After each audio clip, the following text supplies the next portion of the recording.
Good afternoon, this is meteorologist Dean Davison. We're going to go over the Bedford County Thaxton tornado to April 19, 2019, and how Lee-side convergence has had a part in all tornadoes in the past few years here in Bedford County and surrounding areas. So let me show you a couple things. We'll tell you first some imagery of a couple things here. These are three images put next to each other. You can see this is up towards the Kelso Mill and Kelso Mill and Sharp Top Lane area. And move further, you can see the tornado damage. These are all images by me. We do have two things you can click on there that I sent to Live Storms Media, who I am a stringer for. We can pull them up momentarily and watch them, or you can click on them.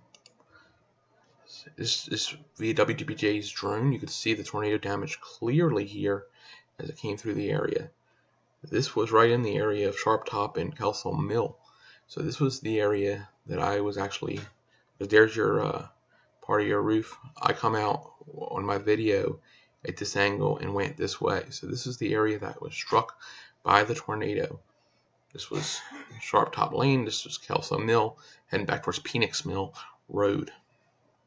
How do I know this is lee-side convergence? We'll explain lee-side convergence here shortly, but right here, southeast winds, that's where I want you to keep an eye on there. Note, between 10 and 11 a.m., the winds are southeast or east-southeast, feeding into the storms coming from the south-southwest, which is the crosswinds and mountains help give lee-side convergence and vorticity stretching. Both of signs of what myself and Catherine Prosit, which is a meteorologist out of Virginia Tech, I know her very well. This right here is her research on vorticity stretching and tornadoes in the mountains. I give a lot of credit to her for doing some really great research. So that's why I put her in there. Okay, this was April. This was the actual tornado path. Like I said, Thaxton Market got some damage. It looks like that might have been the start point. Lifted, came back, dropped on that area of Kelso Mill and Patterson Mill and went up the mountain of the peaks. So we look at past tornadoes. Okay, May 19th, 2018. This was in Bedford/Moneta.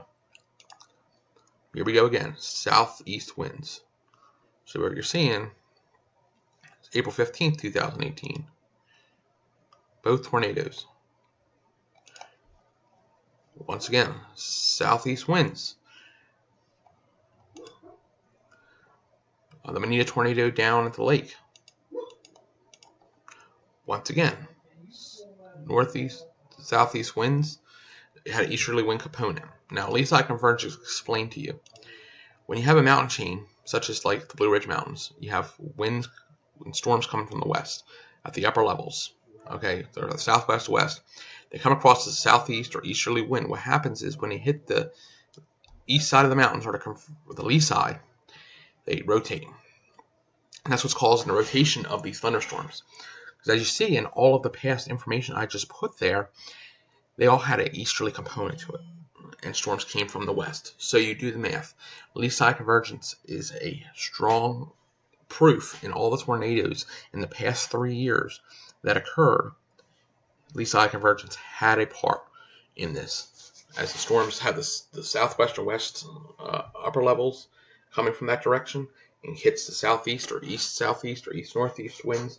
You get the rotation, tilts it up, and you get tornadoes. So vorticity stretching and lee-side convergence all have part in the tornadoes in this study.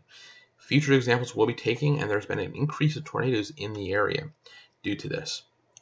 Imagery and other information was by WDBJ7, the National Weather Service in Blacksburg, Virginia, and meteorologist Catherine Prosit, which I gave credit to in her in the link to her research. It's definitely something you want to definitely look at.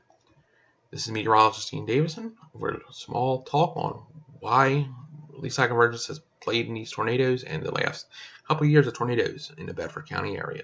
Thank you.